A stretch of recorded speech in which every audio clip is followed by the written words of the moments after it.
Magandang hapon sa lahat. Ako po si Solads Juni Talibar, representative ng Solads Philippines. Isa po dito na kulang talaga is ang source ng tubig na maiinom. Kasi dito po sa island na ito is ang lahat ng tao dito po ay nagdidepende lang po sa ulan. Tsaka kung walang ulan is bumibili na po sa Bungaw ng tubig na maiinom.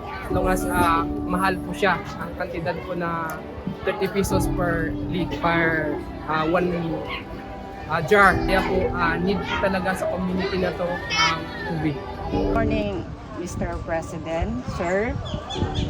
Nandito po ako para humingi ng tulong sa iyo na sana mabigyan mo kami ng proyekto. Siyempre, pag may lalagyan na po ng tubig dito, maraming salamat po kasi yan talaga yung sa amin kababaihan. Siyempre may pangluto na, may inumin na, hindi na kami problema sa mga anak namin. Tapos basta yan talaga yung problema talaga dito sa amin, tubig talaga sir.